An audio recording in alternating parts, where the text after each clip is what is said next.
अगर कोई व्यक्ति पुलिस की गिरफ्त में हो और फिर उसकी मौत हो जाए तो सबसे बड़ा सवाल क्या होता है? क्या वह मुठभेड़ थी या कुछ और?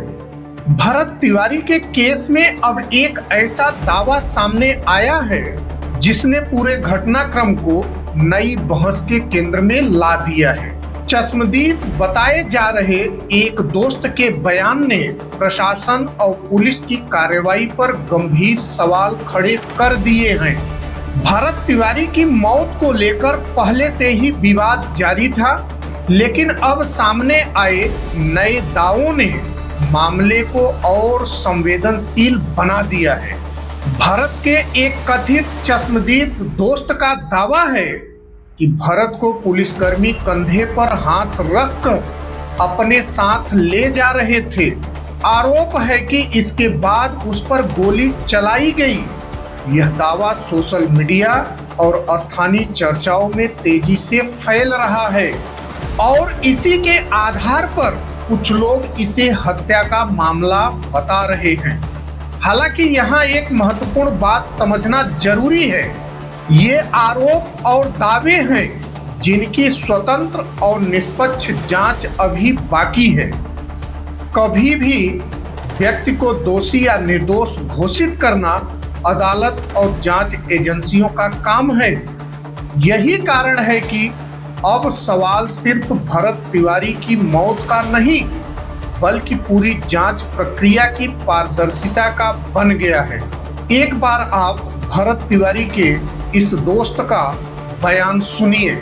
जो इनकाउंटर हुआ है ये फर्जी इनकाउंटर है, क्योंकि हम लोग वहाँ पे साथ में थे। जब उन्होंने पिस्टल फेंका तो एक इंस्पेक्टर थे, शायद थाना प्रभारी होंगे चाहे कोई हो, वो कंधा पे हाथ रख के उनको लेकर आए और बोले भाई कोई नहीं है, सरेंडर कर दिए, बहुत अच्छा। उसके बाद पास से लाकर स्टेप ने फायर किया। मतलब कि आपका आंखों देखा है? हाँ, आप वहीं पे थे? हाँ वहीं पे उनका इनकाउंटर किया? हाँ वहीं पे। वो सरेंडर कर दिए? सरेंडर करने के बाद जब ऐसे हाथ पकड़ के लेकर गए तब जाके पैर में गोली मारा गया। कोई दूर से पैर में? हाँ पैर में गोली मारा गया। पहले पैर में मारा? 3 गोली वहाँ मारा गया, 2 रास्ते में मारा, क्योंकि उनको वहाँ 3 गोली ही लगी थी।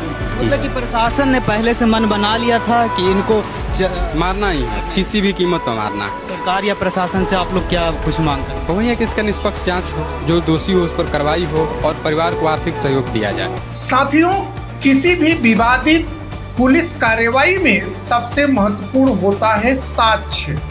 घटना स्थल की फोरेंसिक जांच क्या कहती है, पोस्टमार्टम रिपोर्ट में क्या दर्ज है, गोली किस स्थिति में चली, मौके पर मौजूद पुलिसकर्मियों और गवाहों के बयान क्या एक दूसरे से मेल खाते हैं, कथित वीडियो, लाइव स्ट्रीम और डिजिटल साक्ष्यों की जांच क्या बताती है। इन सवालों के जवाब ही तय करेंगे कि सच्चाई क्या है। भारत में जीवन का अधिकार संविधान के अनुच्छेद 21 के तहत एक मौलिक अधिकार है। किसी भी व्यक्ति की मौत, विशेषकर पुलिस कार्रवाई में हुई मौत, स्वतः गंभीर जांच का विषय बनती है।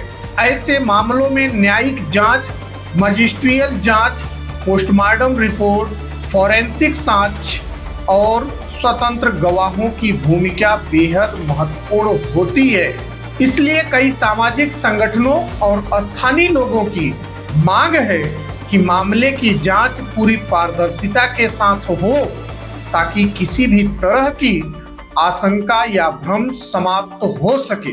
यदि चश्मदीद के दावे सही हैं तो जवाबदेही तय होनी चाहिए, और यदि दावे गलत साबित होते हैं तो अफवाहों और अधूरी जानकारी के आधार पर फैल रहे आरोपों की भी सच्चाई सामने आनी चाहिए। लोकतंत्र में न्याय केवल होना ही नहीं चाहिए, बल्कि न्याय होता हुआ दिखाई भी देना चाहिए। भरत तिवारी केस अब केवल एक व्यक्ति की मौत का मामला नहीं रह गया है। यह पुलिस कार्रवाई, नागरिक अधिकारों और न्यायिक प्रक्रिया में जनता के विश्वास की परीक्षा बनता जा रहा है। लेकिन अंतिम सच सोशल मीडिया की पोस्ट, वायरल वीडियो या भावनात्मक नारों से नहीं, बल्कि निष्पक्ष जांच, साक्ष्यों और अदालत की प्रक्रिया से सामने आएगा। आपकी राय में ऐसी विवादित मामलों में क्या जांच स्थानीय पुलिस से हटाकर किसी स्वतंत्र एजेंसी को सौंप दी जानी चाहिए? क्या इससे जनता का भरोसा और मजबूत होगा? आपकी क्या राय है? अपनी राय कमेंट में जरूर बताइए।